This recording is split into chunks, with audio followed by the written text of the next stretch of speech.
2 Korintus pasal 3, ingat mulai ayat yang pertama, firman Tuhan berkata, adakah kami mulai lagi memujikan diri kami? Atau perlukah kami seperti orang-orang lain menunjukkan surat pujian kepada kamu atau dari kamu? Kamu adalah surat pujian kami yang tertulis dalam hati kami dan yang dikenal dan yang dapat dibaca oleh semua orang. Perhatikan pada ayat yang ketiga, firman Tuhan berkata, karena telah ternyata bahwa kamu adalah surat Kristus yang ditulis oleh pelayanan kami, ditulis bukan dengan tinta, tetapi dengan roh dari Allah yang hidup, bukan pada loh-loh batu, melainkan pada loh-loh daging, yaitu di dalam hati manusia. Saya mau ajak Anda perhatikan lagi pada ayat yang ketiga, karena ini ayat sangat penting sekali. Dan saya ingin mendasari akan seminar hari ini dengan ayat ini. Firman Tuhan berkata, kita baca bersama-sama, 2 Korintus 3 ayat yang ketiga, 2-3. Karena telah ternyata bahwa kamu adalah surat Kristus yang ditulis oleh pelayanan kami, ditulis bukan dengan tinta, tetapi dengan roh dari Allah yang hidup, bukan pada loh-loh batu, melainkan pada loh-loh daging, yaitu di dalam hati manusia. Saudara sekalian, ini adalah 3 hal yang sangat penting dalam kehidupan kita, dalam kita bergaul dengan Tuhan, dalam urusan pelayanan. Yang pertama, firman Tuhan memberikan gambaran yang luar biasa, seperti seseorang yang ingin menulis sesuatu pada selembar kertas. Maka pena yang dipakai adalah pelayanan itu sendiri. Saudara yang memulai hidupmu dalam pelayanan dengan Tuhan, saya mau beritahu bahwa pelayananmu itu seperti sebuah pena. Sesuatu akan digoreskan lewat hidup saudara, oleh karena pelayanan kita adalah pena. Hari ini dalam seminar ini, saya adalah pena. Tuhan akan menggoreskan sesuatu di dalam hidupmu. Sedangkan tintanya adalah apa? Roh Kudus itu sendiri. Nah, apa yang terjadi jika pena yang kita pakai tidak ada tintanya? Pernahkah Anda mencoba membeli sebuah pena? Saudara pikir tintanya itu baik, ternyata kering atau kosong, tidak ada tintanya lagi. Lalu kita mencoba menulis pada selembar kertas. Ketika Anda mulai mencoba menulis dan tidak keluar tintanya, lalu apa yang biasa kita buat, saudara? Kita tekan lebih keras lagi, betul? Tadinya kita nggak tahu bahwa ini nggak ada tintanya, kan? Lalu kemudian kita tekan lebih keras.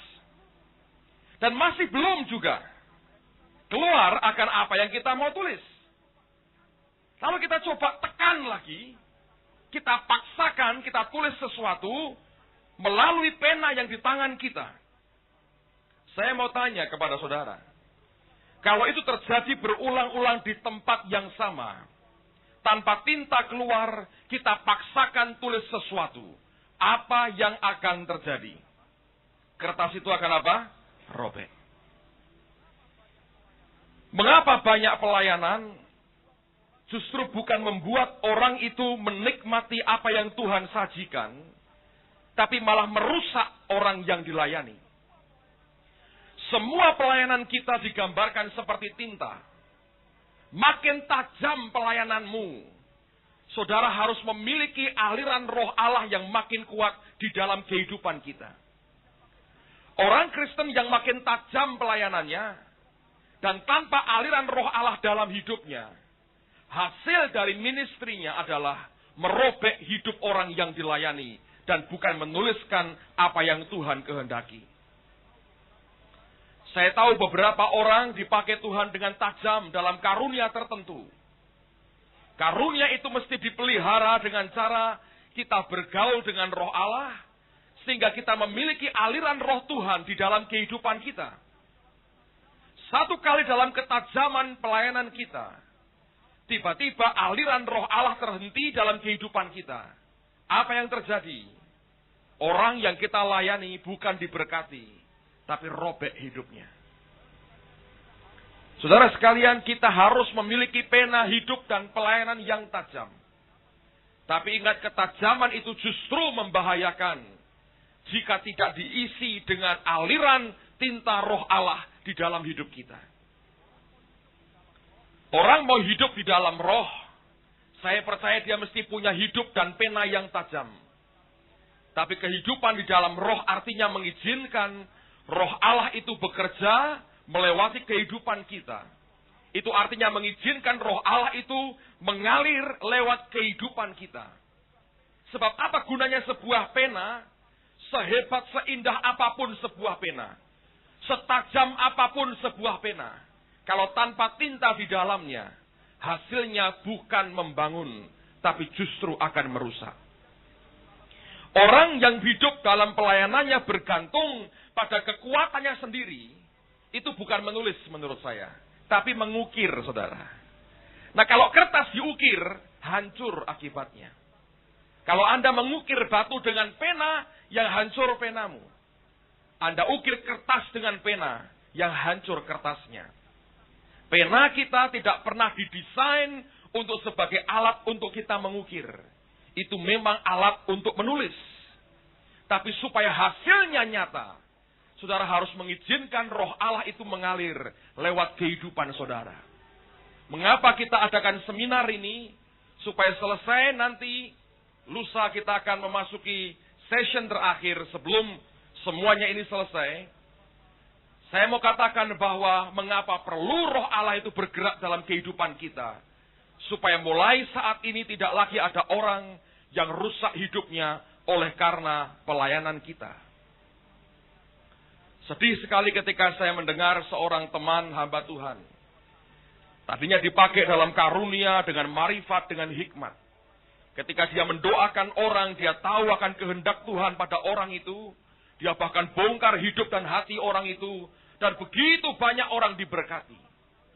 Selama roh Allah mengalir dalam hidupnya, pena semacam ini akan dibutuhkan.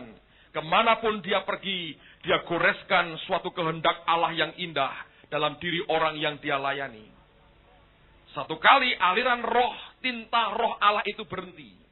Anda bisa bayangkan apa yang terjadi. Ketajamannya masih ada, tapi buahnya kemudian berbeda. Orang yang mengalami pengerjaan roh Allah dalam dirinya, mengizinkan roh Allah itu mengalir lewat hidupnya. Kemanapun dia pergi, dia goreskan sesuatu yang ilahi dan kekal pada diri banyak orang. Tapi orang yang kemudian kehilangan persekutuan dengan roh Allah, dan aliran tinta roh kudus itu lenyap dari hidupnya.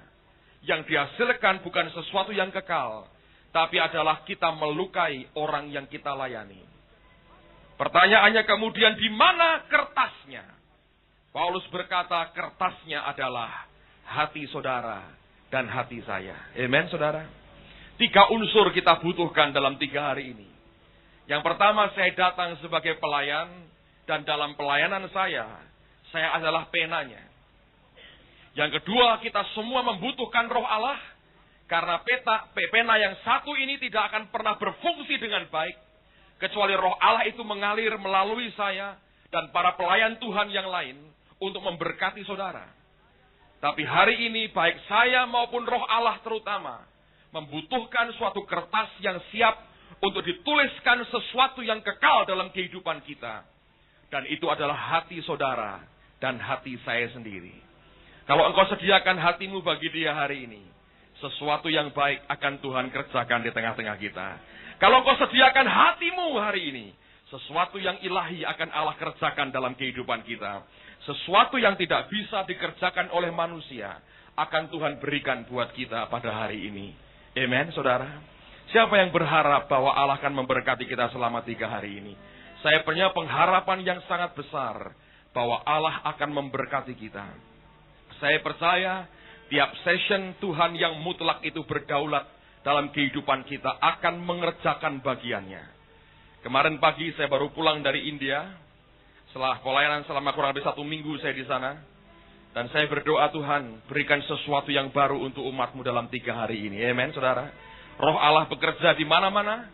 Dan dimanapun kita berada, kita melihat bahwa roh Allah menyertai dan sedang bekerja dengan luar biasa. Saya percaya kalau kita sediakan hati kita, kertas hati kita di hadapan Dia. Biarkan penanya bekerja, yang penting bukan penanya. Tapi aliran daripada roh Allah, tinta roh Allah itu akan disalurkan dalam kehidupan kita. Amen, saudara. Mari kita berdiri bersama-sama. Haleluya. Mari angkat tanganmu. Haleluya. Oh, sembah Dia sayang, sembah Dia. Sembah Dia. Thank you, Jesus. Oh, yes, Lord. Kami sediakan kertas hati kami kepadamu hari ini. Ya Tuhan, ya Tuhan. Kami sediakan kertas hati kami. Kami sediakan kertas hati kami, Tuhan. Ya, Yesus. Ora shata kara bashata kara la la la la. Ira bashata kara bashara bata kara. Thank you, Jesus. Terima kasih, Tuhan. Terima kasih. Roh Kudus, kami menantikan Engkau. Engkau Tuan rumah, Engkau yang menyelenggarakan semuanya ini. Bekerja di tengah-tengah kami. Bekerja di tengah-tengah kami. Yes, Holy Spirit. Ora shata karaba shata karaba. Ora shata karaba. Iraba karaba shata karaba shata. Yes, Lord. So that I can worship you. Yeah, let me flow through me. Flow through me. So that I can come into your holy place. Lagu ini mengajar sesuatu yang bagus. Flow through me, mengalir melalui aku. Amen. Flow through me, flow through me. So that I can worship you in true reality. Sehingga aku bisa menyembah Engkau dalam realita yang benar. Flow through me, mengalir melalui aku. So that I can come into your holy place. Dan sebelumnya lagu ini merupakan doa yang luar biasa. Berkata, Oh Lord my God, my soul thirsts after thee. Oh Tuhan dan Allahku, jiwaku haus akan Engkau. And my flesh is long to drink. Dan dagingku itu rindu untuk segera minum your living water, akan air hidupmu. Oh Lord my God, oh Tuhan dan Allahku, my heart longs after thee. Hatiku rindu kepadamu. Like a river come and flood this thirsty land. Biarkan seperti sungai yang datang dan membanjiri akan tanah yang haus ini. Dan dia berkata, flow through me, so that I can worship you in true reality. Flow through me, so that I can come into your holy place. Amen. Mari angkat tangan. Dia membutuhkan hati semua kita malam ini. Banyak orang menyembah Tuhan, ingin memberikan yang terbaik yang dia bisa, ingin mengekspresikan semua yang dia miliki. Dengarkan saudara, Tuhan butuh hatimu malam ini. Saya jumpa dengan banyak pemandangan aneh selama saya di India. Ini kunjungan saya ketiga kali ke negara itu dalam tahun ini. Saya lihat ada sebagian orang-orang yang ikut Tuhan. Saya tahu mereka ingin mengekspresikan cinta mereka ke Yesus. Tahu apa yang mereka buat? Mereka tempelkan gambar Yesus di rumah mereka. Di gambar itu mereka kalungkan dengan untaian bunga melati. Di depannya mereka beri lampu. Sebagaimana dulu mereka menyembah ilah-ilah mereka, mereka coba ekspresikan yang sama kepada Yesus. Saya lihat di tempat lain, orang pasang patung dewa mereka dari material keramik yang bagus sekali. Mereka taruh di sebuah ruang kaca di pinggir jalan, dan mereka sembah akan patung itu. Di sisi yang lain saya pernah melihat orang bangun patung Yesus, indah juga. Mereka taruh bunga, mereka sembah patung yang sama. Dalam hati Tuhan berkata, Lihat betapa mereka disesatkan. Yang aku butuhkan hati mereka. Saudara tahu Allah butuh hatimu malam hari ini? Jangan berikan apapun kecuali hatimu hari ini. Kalau engkau buka hatimu bagi Dia, pena ini bisa menulis sesuatu dalam hatimu. Bukan karena ketajaman penanya, tapi roh Allah yang mengalir lewat di dalamnya akan menuliskan sesuatu. Yang Dia butuhkan hari ini, berita Tuhan cuma satu. Dia butuh hatimu, saudara.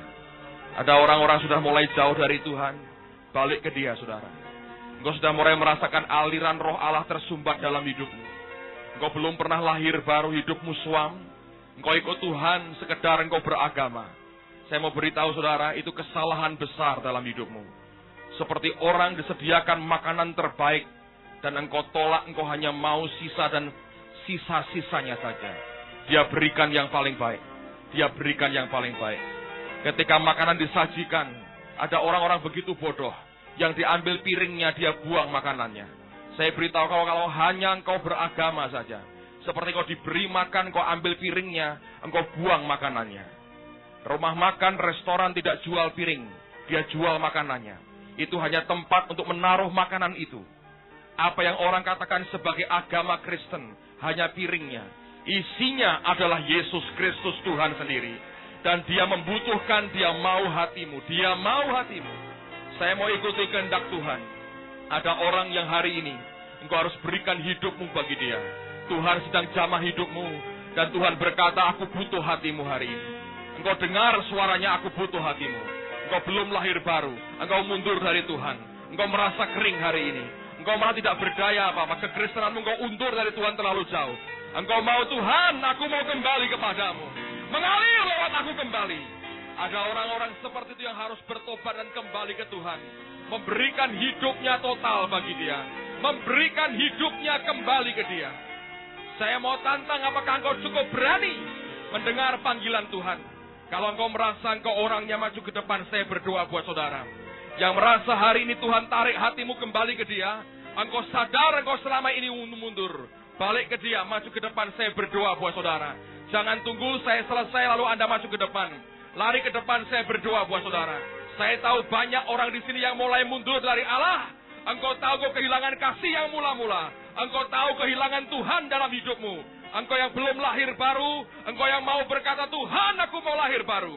Engkau yang mundur dari Allah. Engkau tinggalkan Tuhan oleh karena dunia ini. Balik ke Dia malam hari ini. Tuhan berkata, masih banyak yang harus masuk ke depan. Ada orang yang tidak tahu apa-apa, saya beritahu Allah yang panggil hatimu. Dia butuh hatimu hari ini. Dia butuh hatimu. Saya tunggu beberapa detik kalau Anda masih memberikan kesempatan Allah memberkati engkau. Menarik hatimu kembali ke Dia. Lari ke depan, saya berdoa buat saudara. Hari ini hari kita kembali ke Tuhan. Dia butuh hati kita. Ini hari kita kembali ke Tuhan. Dia butuh hati kita. Hari ini kita kembali ke Yesus kita. Dia berkata, berikan hatimu kepadaku. Berikan hatimu kepadaku. Dan biarkan anugerahnya dicurahkan buat kita. Saya masih beri kesempatan lagi. Kalau Anda mau berkata, aku mau kembali ke Tuhan. Kau yang belum lahir baru, kau belum bertobat, belum dipenuhi roh Allah. Kau butuh Dia hari ini. Saya beritahu, balik ke Dia, saudara. 1 Korintus pasal 2. Mulai ayat yang pertama. Sebelum saya bacakan ini buat saudara, saya mau beritahu beberapa hal. Secara jujur, seminar ini memberkati saya luar biasa. Waktu pertama, bulan Agustus yang lalu, saya sangat diberkati dengan apa yang kita alami. Saya belajar sesuatu yang baru dari Tuhan. Saya menikmati banyak hal yang luar biasa dari Dia. Lalu bulan yang lalu, saya pun sangat diberkati. Ini kali kesekian, saya dengar suaranya audible. Jam 3:30 pagi saya dibangunkan Tuhan. Keras sekali. Kalau boleh, besok atau nanti saya akan cerita. Tahukah saudara, saya yakin makanya ada sesuatu yang Dia bangun luar biasa. Saya pulang dari Jakarta bulan yang lalu. Saya diberi rumah oleh Tuhan, saudara. Haleluya. 250 juta rupiah. Di tengah orang bilang tight money policy, Anda cari KPR susah, bunga tinggi, kalaupun mau bank nggak keluarkan duitnya. Saya lihat modelnya kayak orang Singapura kalau jual sekarang, saudara. Kalau Anda ke Singapura, di Orchard Road, kami pernah ada teman mau beli kamera. Dia cari tipe ini katanya. Oh ada. Harganya diberi murah sekali. Terus dia bilang, ada tipe lebih bagus. Dicarikan tipe lain, ini lebih canggih, lebih bagus. Dia kasih harga lain. Yang harganya normal atau tinggi. Teman saya bilang, enggak lah. Yang tadi aja. Oh kalau yang tadi, tomorrow katanya. Besok aja katanya. Ada enggak? Ya enggak tahu. Itu belajar nipu dari mana saya enggak tahu, orang Singapura sekarang. Jadi kayak begitulah ya. Anda mau, oke, bunga tinggi. Ya maaf, lain kali aja katanya. Ada duitnya. Di tengah-tengah begitu, saudara. Sudah 2 minggu ini, hampir 3 minggu ini kami menempati rumah yang baru. Rumah The House of Miracle. Beberapa teman panitia saya tunjukin fotonya. Nanti saya cerita buat saudara. Itu anugerah. Saya dibangunkan 3:30 pagi. Di kamar nggak ada siapa, cuma saya berdua dengan istri saya. Seperti orang teriak di telinga kanan saya, teriak ngomong soal rumah. Itu berarti Selasa pagi ya, 3:30 pagi Selasa. Kamisnya pulang dari Jakarta, Tuhan sudah tidak sabar memberikan berkat-Nya. Saya pikir saya tunggu 2 tahun lagi, 2 hari. Luar biasa. Saya simpan nanti kalau pada waktunya saya cerita buat saudara. Tapi I'm blessed. Amen. Saya baru kembali dari India kemarin pagi. Perjalanan yang cukup asik juga, saudara. India. Saudara perlu coba lah. Ya, tapi saya belajar kalau Tuhan yang suruh kita, enggak ada yang terlalu berat, saudara. Saya diundang untuk mengajar di sebuah sekolah teologi di sana.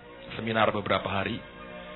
Dan ketemu dengan beberapa orang pengurusnya. Kita sedang membuat suatu proyek bersama untuk merintis gereja di India.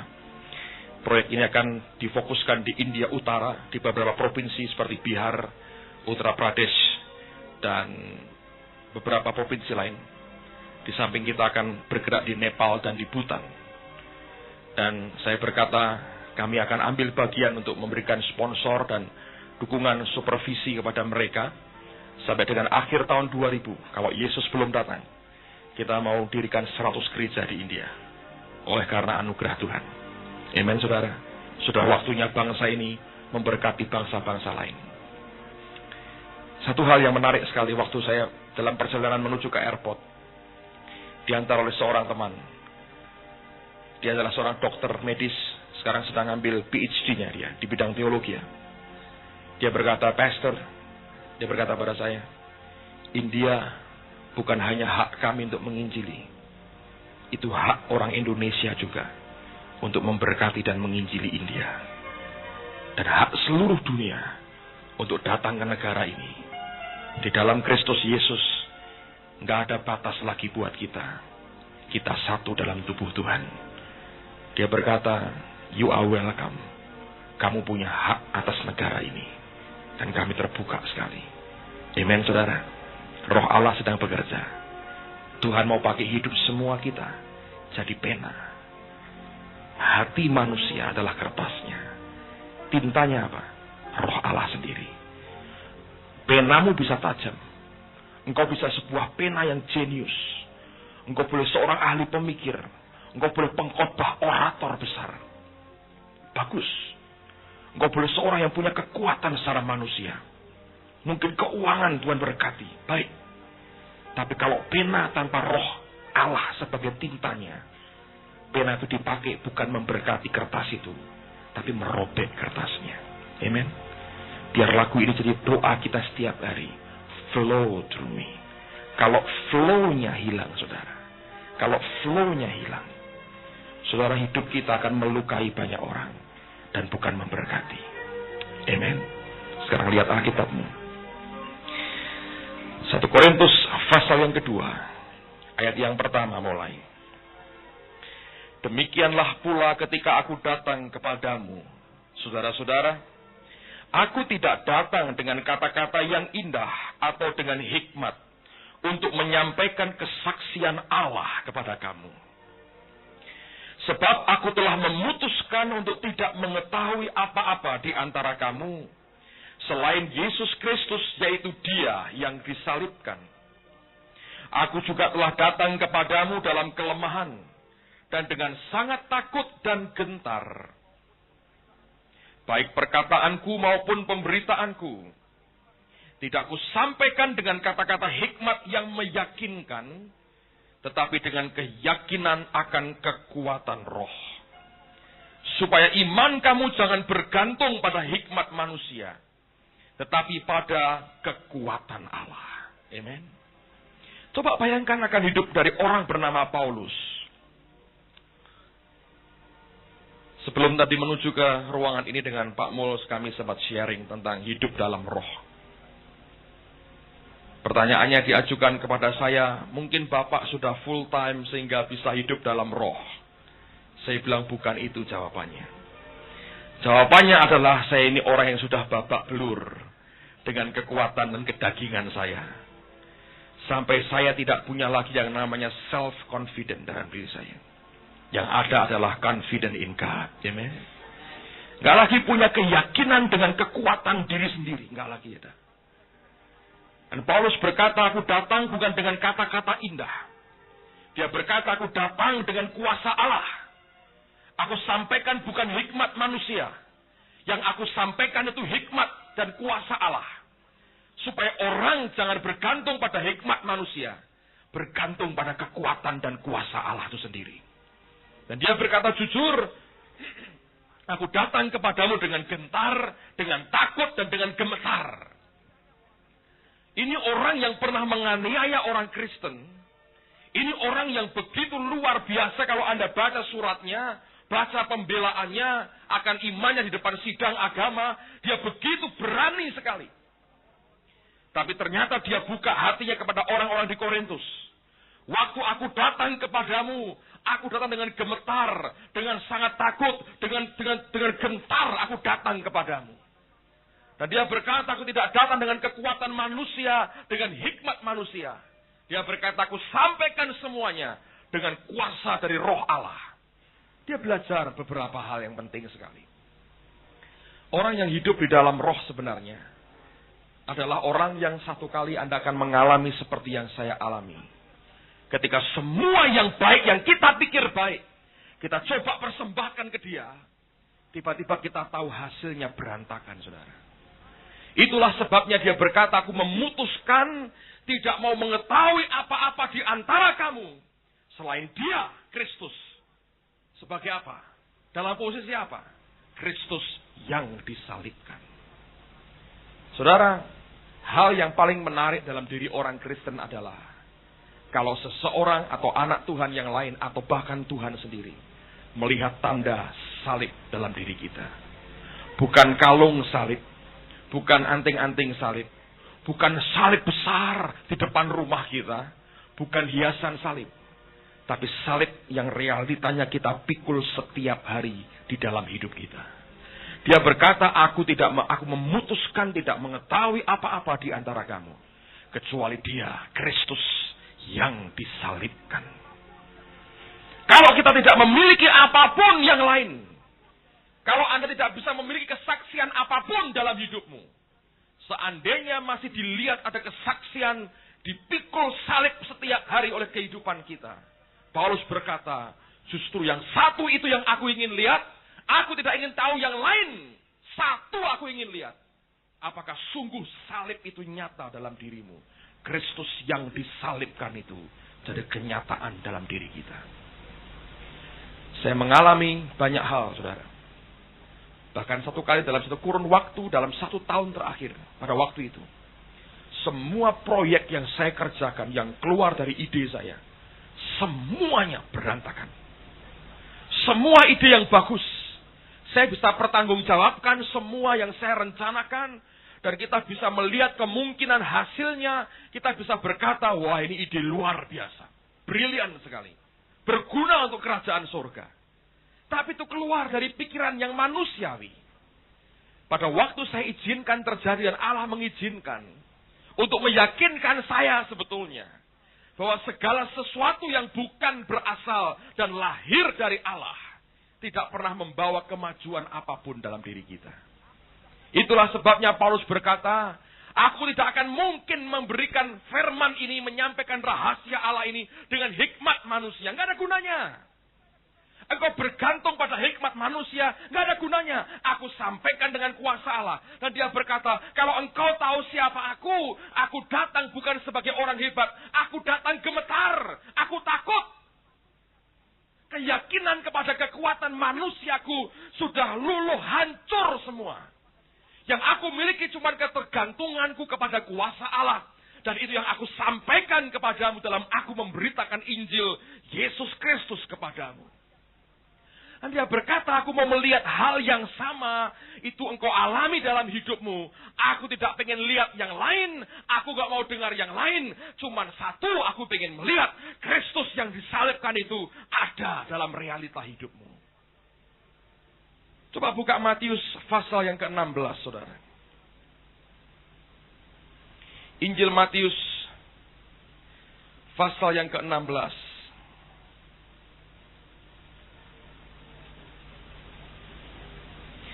Ayat yang ke-15. Matius 16 ayat yang ke-15. Lalu Yesus bertanya kepada mereka, tetapi apa katamu, siapakah aku ini? Maka jawab Simon Petrus, engkau adalah Mesias, anak Allah yang hidup. Perhatikan reaksi Tuhan, saudara. Kata Yesus kepadanya, berbahagialah engkau Simon bin Yunus, sebab, apa sebabnya dia berkata berbahagialah? Apa, saudara? Bukan siapa?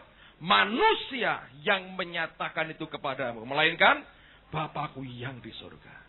Segala sesuatu yang berasal dari Allah, segala sesuatu yang berasal dari Bapa di surga akan membuat kita berbahagia. Dia berkata, berbahagialah engkau Simon bin Yunus, sebab bukan manusia. Firman Allah berkata, kita bersyukur karena Allah itu bukan seperti manusia yang suka berdusta. Segala sesuatu yang berasal dari Allah dan bukan manusia membuat kita apa? Berbahagia. Sekarang lompat pada ayat yang ke-21. Sejak waktu itu Yesus mulai menyatakan kepada murid-muridnya bahwa ia harus pergi ke Yerusalem dan menanggung banyak penderitaan dari pihak tua-tua, imam-imam kepala dan ahli-ahli Taurat, lalu dibunuh dan dibangkitkan pada hari ketiga. Tetapi Petrus menarik Yesus ke samping dan menegur dia, katanya, Tuhan, kiranya Allah menjauhkan hal itu. Hal itu sekali-kali takkan menimpa engkau. Maka Yesus berpaling dan berkata kepada Petrus, nyala iblis. Kenapa dia berkata begitu? Lihat kan. Engkau suatu apa, saudara? Batu sandungan bagiku. Sebab, apa sebabnya? Engkau bukan memikirkan apa yang dipikirkan siapa? Allah, melainkan apa yang dipikirkan. Segala sesuatu yang dari Allah membuat kita berbahagia. Segala sesuatu yang dari pikiran manusia akan jadi sandungan buat perjalanan rohani kita bersama dengan Tuhan. Tidaklah berlebihan ketika orang muda yang kaya datang menyembah dia tersungkur berkata, guru yang baik, apa yang harus aku perbuat untuk memperoleh hidup yang kekal? Dia berkata, mengapa engkau katakan aku baik? Tidak ada satu manusia pun yang baik. Saya mau tanya, kalau dari benih yang tidak baik, apakah mungkin dihasilkan buah yang baik? Dari sumber yang tidak baik, mungkinkah lahir sesuatu yang baik? Kalau Tuhan berkata tidak ada yang baik dari manusia ini, apakah mungkin ada sesuatu yang baik bisa dihasilkan oleh manusia kita di hadapan Tuhan, saudara? Dan Paulus sadar betul akan semua kenyataan itu. Dan dia berkata, no flesh shall glory in the presence of God. Tidak ada kedagingan kita yang bisa nikmati dan mendapatkan kemuliaan di dalam hadirat Allah itu sendiri. Kalau kita bisa mengerti akan konsep ini, itu merupakan awal saudara bisa berjalan dan hidup dalam roh sebetulnya. Tapi saya mau beritahu secara jujur saudara, manusia tidak bisa langsung berkata diberitahu, jangan pakai kekuatan manusiamu. Manusiamu harus disalibkan. Paulus berkata, I die daily. Aku mati setiap hari. Mesti ikut dong Paulus. Tapi selalu kita berkata, ya. Tapi untuk membuat daging kita menyerah, tidak sesimpel itu. Lalu kemudian mulailah kita mengadakan perjalanan peremuan kedagingan kita. Mulailah kalau kita berkata, Tuhan, aku mau hidup di dalam roh. Mulailah kita dibawa Tuhan dalam suatu journey. Perjalanan peremuan kekuatan manusia kita.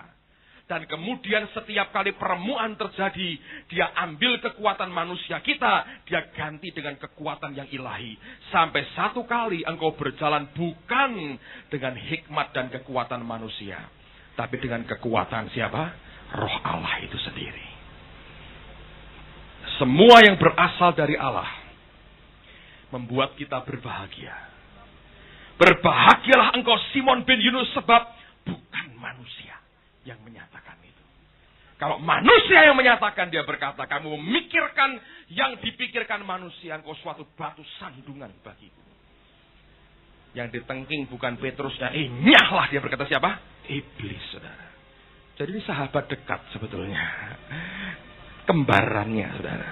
Tahukah Anda pikiran manusia itu twin brother dengan iblis? Tengnya sekali. Rontok dua-duanya, saudara. Dalam hidup kita, pergulatan semacam ini, mau tidak mau harus dilewati. Dan itu merupakan sesuatu yang luar biasa. Dan saya percaya bahwa di dalam anugerah Tuhan yang besar, Tuhan akan memberikan kekuatan kepada kita hari demi hari. Dan saya percaya bahwa sekalipun kita harus melewati banyak hal yang semacam itu, kita akan menang. Roma pasal yang ke-8 ayat yang ke-14.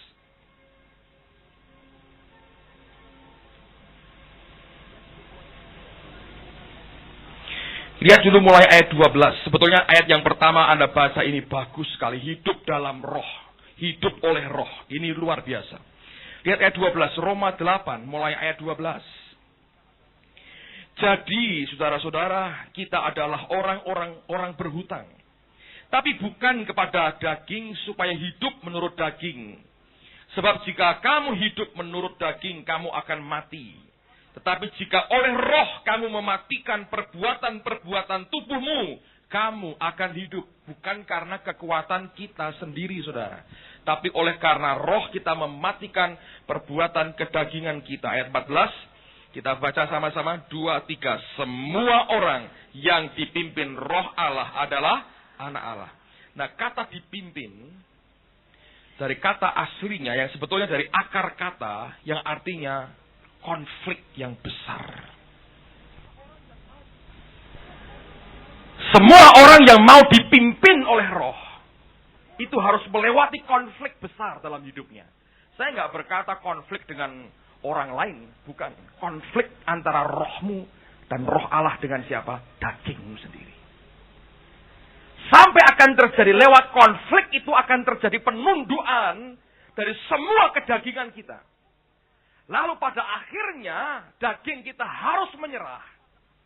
Waktu daging kita makin menyerah, Alkitab berkata, semua orang yang dipimpin roh Allah adalah anak Allah. Kata anak dari kata Yunani huios, yang artinya anak yang dewasa, mature son, anak yang sudah akil balik.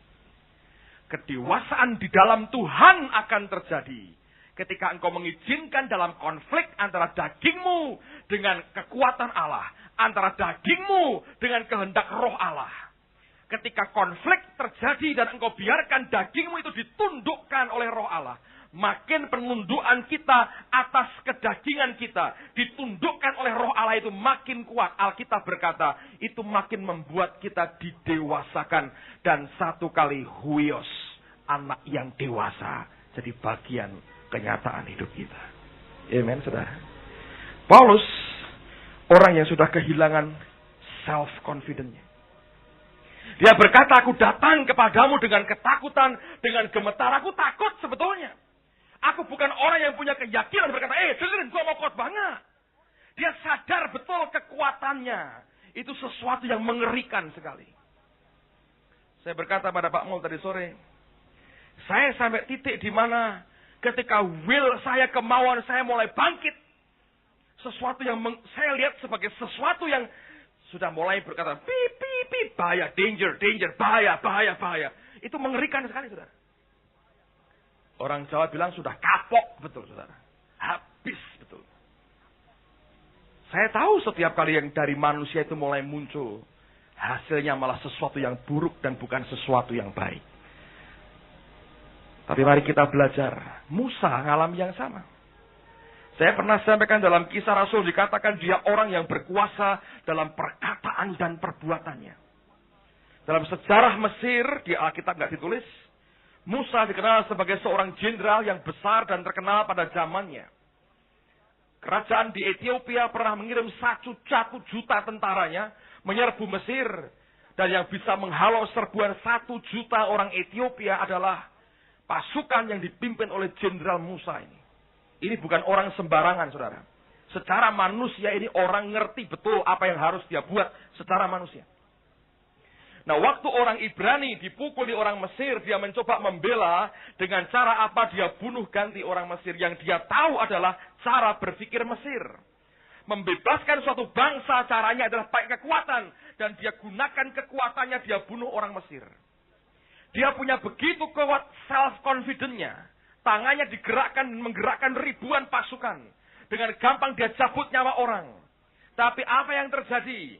Pengalaman dia gunakan kekuatannya itu merupakan titik balik bagi hidupnya. 40 tahun kemudian dia harus menghabiskan hidupnya di padang gurun, menggembalakan domba mertuanya. Tuhan masih baik, diberi istri, diberi anak-anak, diberi keluarga. Tapi nggak punya apa-apa. Yang dia miliki cuma tongkat. Domba yang dia gembalakan bukan miliknya. Dia tidak sejahat Yakub pikirannya. Yakub gak punya apa-apa. Modal dengkul bisa kaya raya. Dia tipu sana tipu sini. Ini orang gak mau nipu, saudara. Nah, akibatnya dia gembalakan domba mertuanya. Pokoknya memantapkan hati ikut mertua. Orang Jawa bilang, madep, mantep, melu, morotuo, saudara. Pokoknya menghadap dengan mantap ikut mertua. Nah, kalau ada begini, ini bukan menantu favorit, saya percaya. Ada yang bakal punya menantu, coba dilihat dulu ini. Jangan-jangan kayak tadi, madep, mantep, melu, morotuo, saudara. Dengan mantap ikut mertua. Kerjanya apa? Ikut mertua. Nunggu apa? Warisan. Tiap hari doanya apa? Kapan mertua dipanggil pulang? Nah, itu repot, saudara. Jangan cari yang begini, saudara, ya. Baunya bau kematian, terus isinya sama notaris baunya, saudara. Tapi ini Musa. Self-confidence-nya begitu kuat. Dan Tuhan berkata, yang beginian gua gak bisa pakai. Tapi Alkitab berkata waktu dia lahir, itu elok dalam pandangan Tuhan. Allah melihat ke depan. Hanya lingkungannya lingkungan Mesir. Tuhan buat 2 hal. Dengerin baik-baik, saudara. Dan ini yang dialami juga oleh orang Israel. Dan mereka gagal. Hanya 2 yang berhasil. Yang pertama, Tuhan angkat dan cabut Musa dari Mesir. Tapi selama 40 tahun berikutnya, apa yang dia buat? Dia cabut Mesir dari hatinya. Untuk membuat Anda keluar dari Mesir, perkara gampang. Lahir baru, terima Tuhan, keluar dari Mesir. Problem berikutnya adalah bagaimana Mesir keluar dari hatimu. Selama 40 tahun dia gembalakan domba mertuanya. Selama itu pula dia sadar tidak ada hal besar yang dia kerjakan. Visi yang Tuhan berikan dalam hidupnya untuk menyelamatkan orang Israel. Dulunya dia terima dengan berapi-api. 40 tahun kemudian itu sudah luntur habis sama sekali. Ketika Tuhan menarik perhatiannya dia kembali dengan burning bush yang begitu ajaib. Dia menoleh, dia menghampiri kepada Allah. Dan ketika Allah suruh dia berangkat, dia bilang, Tuhan, berkali-kali dia berkata, aku nggak bisa apa-apa. Sampai akhirnya Harun harus disuruh mendampingi dia. Dan baru dia berangkat ke Mesir. Dari orang yang punya keyakinan. Dia pernah gerakkan ribuan jutaan tentara dengan tangannya, saudara. 40 tahun dipakai Tuhan. Menghabiskan semua self-confidence-nya. Kemanusiaannya dihabiskan sama sekali. Satu kali Tuhan tanya kepada Musa, apa yang di tanganmu? Dan Tuhan dia berkata, tongkat. Dan tongkat itulah yang diubah Allah. Bukan tongkat Musa lagi. Tapi siapa? Tongkat siapa? Tongkat Allah. Amen, saudara. Musa mengalami, Paulus mengalami. Enggak lagi berdaya. Setiap kali melihat kemanusiaannya muncul, kita berkata, ini dia, biangnya masalah muncul lagi. Saya sampai punya perasaan begitu, saudara. Begitu will saya muncul, saya bilang, nah ini biangnya masalah muncul lagi. Ngeri. Tapi ketika itu kita deal, kita berurusan dengan itu. Dan kita mau ikut kemana Tuhan bawa kita. Saya mau beritahu saudara, saya berdoa untuk rumah ini. Kira-kira maksimalnya 3 kali, saudara. Enggak lebih. Oh, Bapak berdoa tekun terus ya Pak ya. Oh, rapa sikala dadara, tumpangi tangan, tendang dalam roh, begini. Enggak, saudara.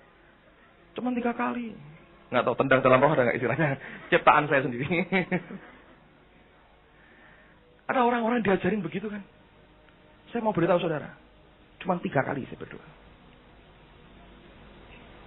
Itu ajaib sekali. Karena setiap kali kemauan saya muncul lagi. Saya bilang, aduh ini dia.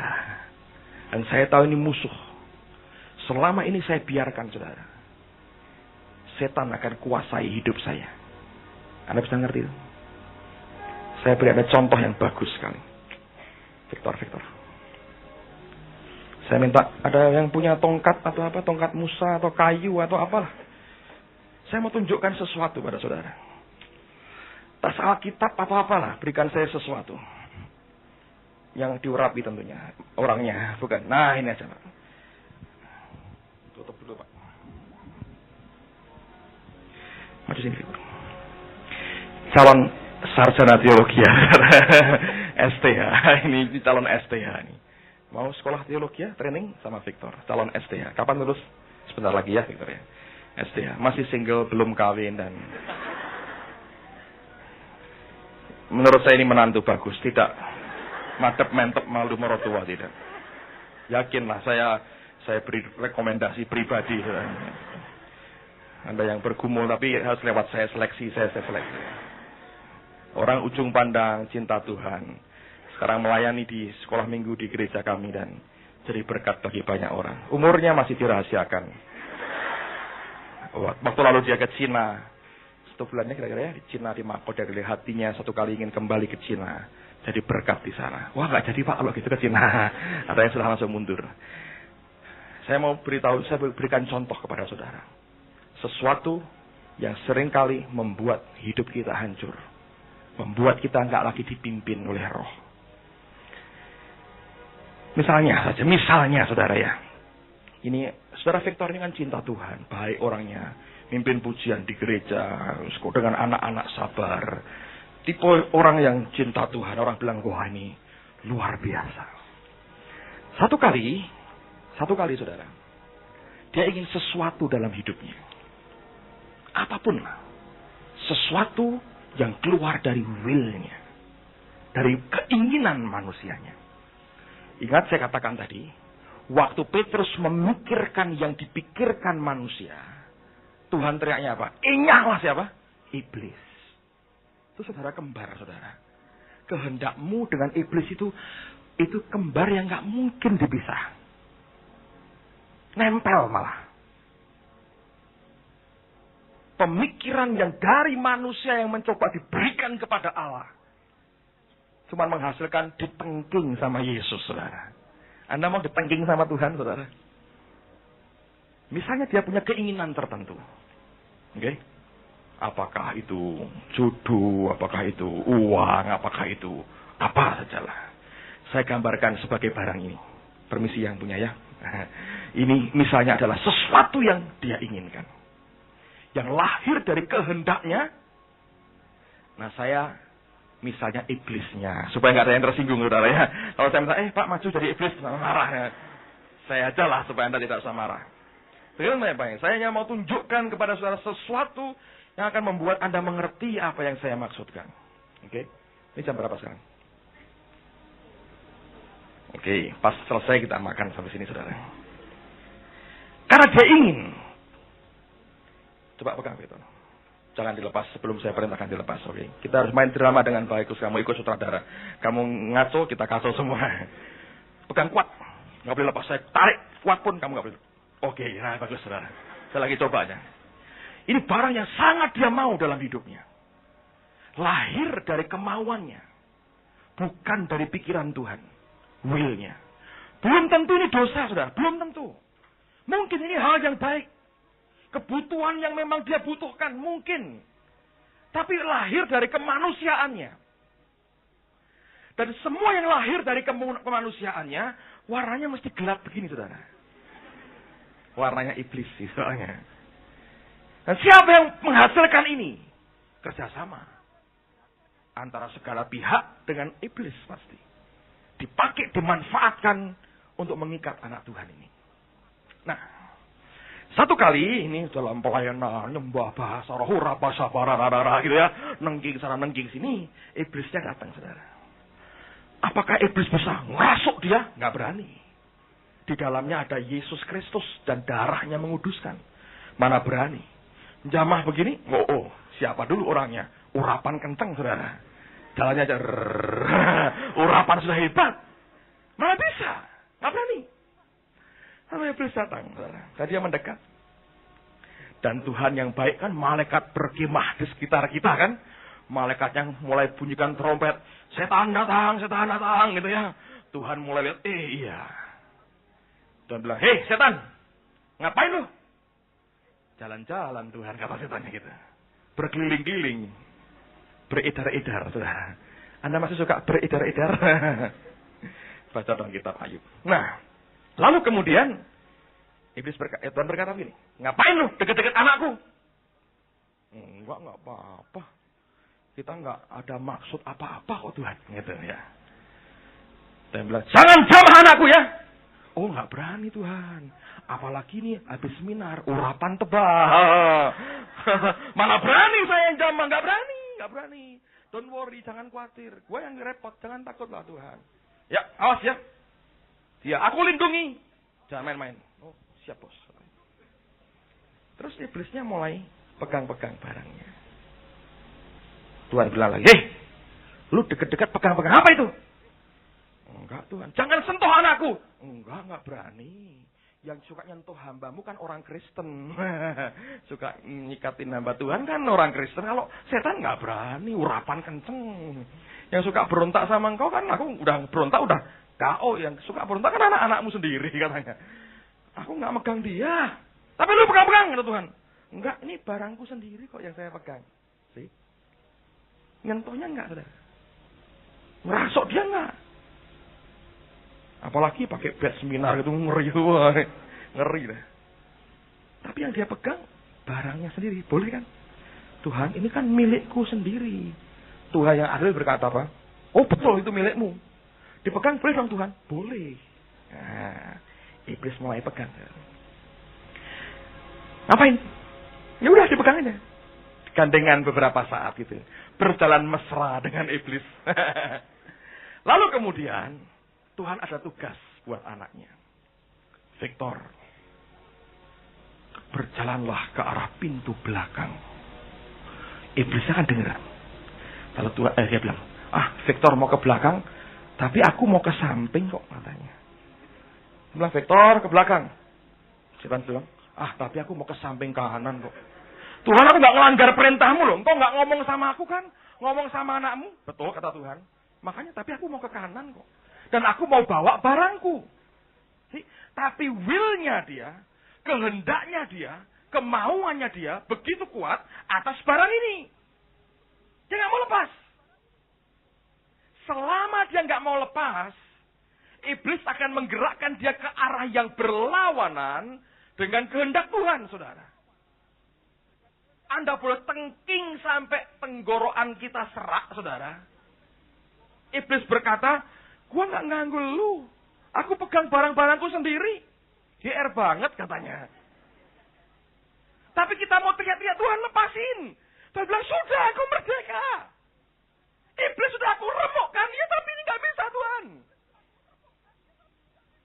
Iblisnya bilang, iya udah nggak apa-apa, kita udah lepas kok katanya. Gue udah ditengking sama Pak Pendeta itu, dia muntah-muntah gue ditengking katanya. Tapi pokoknya aku mau ke kanan. Jadi dia ikuti kan kemana iblisnya pergi. Tuhannya siapa, saudara? Makanya Yesus itu nengkingnya dua. Inyalah iblis, Petrus ada. Lu mikirin yang dari manusia, bukan dari Tuhan. Ngerti, saudara? Sampai kemudian setelah ikut seminar itu dalam roh ini, ya, sadar ya. Hadir pada kali ketiga, tanggal 20 Oktober, puji Tuhan. Dia ngerti kebenaran, sadar. Goblok banget. Aku bisa lepas dari dia. Ikuti kehendak Tuhan. Yang perlu aku buat apalah? Lepaskan apa yang diingini oleh manusiaku. Dilepas. Lalu Tuhan berkata, Victor, kembali ke tempat dudukmu. See? Beri tepuk tangan, saudara. Menurut saudara. Tuhan bilang, iblis, lu mau apain bareng? Terserah. Ya nggak jadi, gua kembaliin aja. Itu bukan barangnya iblis, contoh aja. Nah, saya mau beritahu saudara. Seperti itulah sebetulnya. Barang siapa dipimpin oleh roh Allah, dia adalah anak Allah. Huios. Didewasakan. Pendewasaannya terjadi waktu dia relakan melepaskan apa yang bukan dari Tuhan. Melepaskan semua ambisi kemauan manusianya. Dan dia sadar ini bukan dari Tuhan. Kalau aku lepaskan, aku mungkin mengalami kerugian. Oh ya, saudara. Alkitab berkata dalam Kisah Rasul, waktu mereka bertobat orang-orang di satu daerah, mereka bakar kitab-kitab perdukunan mereka 50.000 uang perak. Saya mau tanya saudara, 50.000 uang perak itu kira-kira 50.000 hari kerja. Upah 50.000 hari kerja. 50.000 dibagi 360. Berapa tahun coba? Ayo, juara matematika. Itu 100 tahun, kira-kira 130 tahun sekian, saudara. Jadi itu hasil kerja 3 generasi dibakar hari itu. Nah ini bagian yang sakit. Yang orang mencoba kompromi dengan itu. Tetap maunya melayani Tuhan. Sementara tangannya dia pegang apa yang bukan dari Allah. Yang dipikirkan oleh manusia. Dan sebagian besar, saya mau beritahu saudara, sebagian besar dari apa yang Tuhan kerjakan dalam hidup kita adalah meyakinkan kita dan berkata, lepaskan itu karena aku punya sesuatu yang lebih baik kepadamu. Rumah yang saya tempati sekarang ini sudah dibangun sebetulnya sekitar 2 tahun yang lalu, saudara. Proses pembangunannya 2 tahun lalu. Ini kompleks yang bagus dan ini rumah contoh sebetulnya. 2 lantai. Besar, saudara. Saya masih ingat 2 tahun yang lalu, rumah yang lama, untuk sementara rumah saya 2. Sebentar lagi nanti saya jual. Yang 1. Tapi, rumah yang lama itu daerahnya sudah mulai kurang bagus dan banjir. Ketika anak ketiga itu lahir, saya struggle karena ini ada baby dan seringkali air masuk dalam rumah. Dan rumah itu kecil dan air masuk, air banjir. Gak ada orang yang senang, tak? Oh banjir masuk, kita buat kapal-kapalan. Gak ada. Anak kecil mungkin suka, orang tua. Itu bukan impian. Oh saya memimpikan punya rumah yang kebanjiran. Terus gak ada, saudara. Gak ada. Sama, saya juga bersikap yang sama. Satu kali, saya berdoa betul, saya bilang, Tuhan saya ingin tinggikan ini rumah. Gak ada pikiran untuk beli rumah baru karena tentu itu harga tinggi sekali. Dan pada waktu itu entah bagaimana, uang berkat Tuhan yang masuk itu begitu banyak. Sampai saya bisa punya uang dalam jumlah tertentu.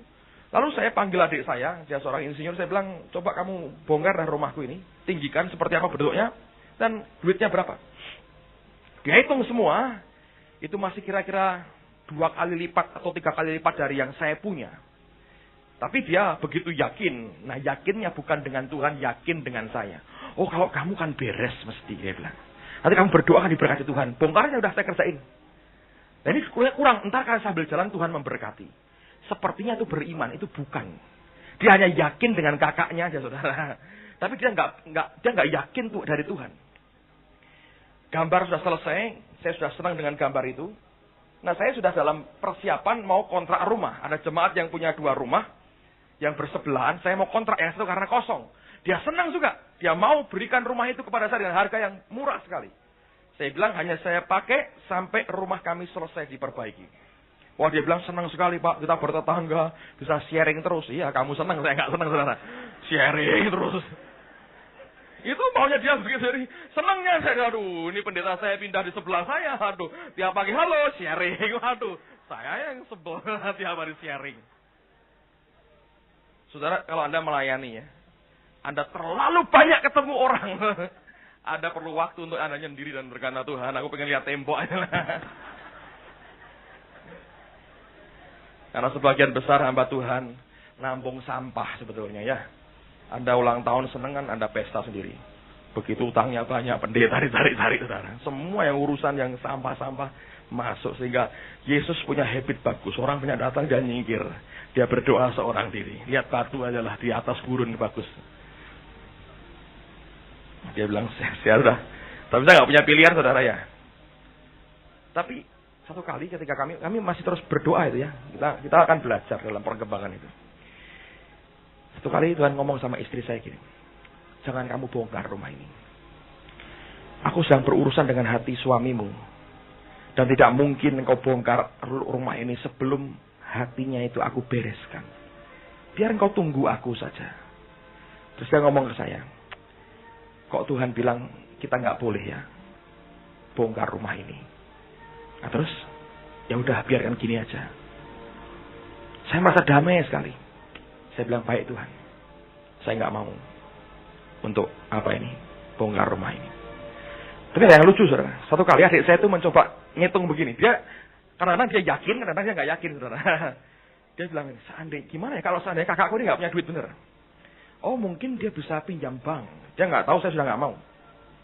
Dia bilang oh mungkin pinjam bank ya. Dihitung sama dia. Itu dihitung saudara. Saya nggak tahu ngitungnya gimana. Dia tunjukkan pada saya ngitungnya. Tiap bulan angsurannya berapa tahu? 666.666,666. Antikris total.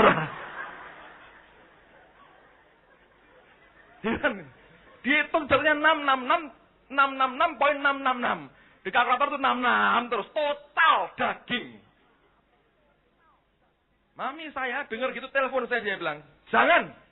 Setan ini bukan Tuhan." Saya bilang, "I know." Jadi itu mengkonfirmasi kita harus berhenti, saudara. Batal. Saya telepon sama jemaat saya ini, wah minta maaf kami batal. Wah nggak jadi sharing Pak katanya ya. Puji Tuhan. Sharing ngomongnya. Lalu kemudian saudara, ya sudah kami bertahan dengan apa yang ada. Apa yang kami buat tanggul dari papan. Tekniknya ada. Nggak jalan juga. Dari depan tertutup, nyumber dari tengah. Airnya kalau banjir. Lalu Januari lalu kami ke India. Di India Tuhan kerja. 12.400 mahasiswa kumpul. Saya menyampaikan firman, saya melayani mereka. Saya pergi bertiga dengan istri saya, dengan Ibu Linda Bernard. Adik iparnya Pak Niko. Kami melayani di India. Pulang dari India hati berkobar-kobar. Wah luar biasa. Allah kerja. Sampai di rumah diberitahu. Pak Ardian yang jemput saya. Rumahmu kebanjiran katanya. Siang itu minggu itu saya ngungsi di rumah dia. Tidur siang di sana, istirahat di sana. Saya lihat rumah saya lumpur semua. Ngeri sekali. Malamnya saya paksakan. Saya tidur rumah saya, bantu istri saya dan membantu saya untuk bersihin. Ya sudah. Mau dibongkar, Tuhan bilang tidak. Dan sekian bulan kemudian kebanjiran lagi. Ya sudah, mau apa saudara? Waktu proses nunggu itu yang berat. Ketika saya diberi rumah kemudian oleh Tuhan, saya sadar bahwa rumah itu dibangun kira-kira pada waktu yang sama. Waktu kami berkata, baiklah kami batalkan. Tuhan itu Allah yang luar biasa. Dia kerja yang tidak kelihatan. Daniel ketika berdoa, Gabriel berkata pada hari yang sama, waktu engkau berdoa, Tuhan sebetulnya langsung mengutus aku. Kadang-kadang deliverynya, pengirimannya agak berbeda waktunya, saudara. Tapi pengerjaannya tidak pernah ditunda. Amen, saudara. Sementara kita menunggu itu, apakah kita rela daging kita dirobek dan dihancurkan? Dan diganti dengan apa yang berasal dari rohnya sendiri.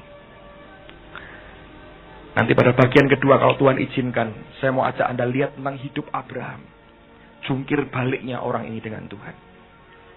Kita sudah belajar Yakub. Saya mau ajak Anda belajar tentang Abraham. Jungkir baliknya dengan Tuhan.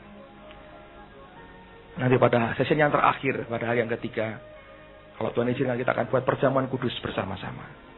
Itulah saat di mana tubuhnya dipecahkan. Biar jadi teladan buat kita. Yang kita makan adalah tubuh yang dipecah. Daging yang disalibkan. Seharusnya hidup kita akan jadi seperti itu. Daging yang disalibkan. Amen, saudara. Mari berdiri sama-sama. Dia buat jalan saat tiada jalan. Bekerja di jalannya tak terlihat oleh kita. Luar biasa. Di jalan yang tidak terlihat oleh kita, Dia buat jalan. Ketika kami kebanjiran, Tuhan bilang, bangunkan dia rumah. Kan rumah perlu waktu kan? Tuhan bukan bim salabim rumah jadi semua pengerjanya dia kasih, semua dia pilihkan yang terbaik, the best yang dia punya. Sementara menunggu, saya ngosek rumah dulu saudara, lumpur begitu banyak. Begitu semuanya selesai, dia bilang, buat seminar dalam roh. Saya kerjakan bagian saya, dia ngomong sama malaikat, aku tidak sabar memberkati dia, kasihkan sekarang. Haleluya, amen. Bukankah dia Allah yang luar biasa? Kita nggak bisa lihat, saudara. Dia sedang bekerja. Ada orang-orang punya kebutuhan, saya memberitahu. Ada hari di mana engkau berseru kepadanya, dia ngerti betul apa yang harus dia buat. Dia tahu dengan pasti apa yang dia buat. Kalau Tuhan izinkan besok saya saksikan kepada saudara. Anda akan lihat, ini sesuatu yang membuat kita rest at noon, saudara. Masuk dalam perhentian bersama dengan dia. Di tengah segala sesuatu yang orang berkata tidak mungkin, Dia buat jalan. Alkitab berkata, ada sungai di gurun akan kita lihat. Tempat di mana sudah kita mekap-mekap kepanasan. Dia berikan sungai di gurun yang tak terlihat oleh mata kita. Tapi Allah akan memberikan kepada orang yang bersandar kepadanya dan berharap kepadanya. Dan kalau kita percaya dan kita taat kepadanya, sesuatu akan terjadi dalam hidup kita. Haleluya. Amen. Saudara yang punya kebutuhan tertentu yang mendesak dalam hidupmu, angkat tanganmu, saya berdoa juga buat saudara. Lihat akan tangan-tangan anak-anakmu yang terangkat. Kami tahu Engkau membuka jalan buat kami. Di jalan yang tidak terlihat oleh kami, Engkau buka jalan bagi kami. Di jalan yang tidak terlihat oleh kami, Engkau buka jalan bagi kami. Dengar kerinduan dan doa anakmu. Dan nyatakan kemuliaan-Mu lewat hidup mereka dan dalam hidup mereka. Demi nama Yesus, berkati istirahat kami siang ini, malam ini, break kami. Tuhan akan memberkati, Tuhan akan menyertai, dan Allah yang luar biasa akan menopang kami. Demi nama Tuhan Yesus. Amin, amin.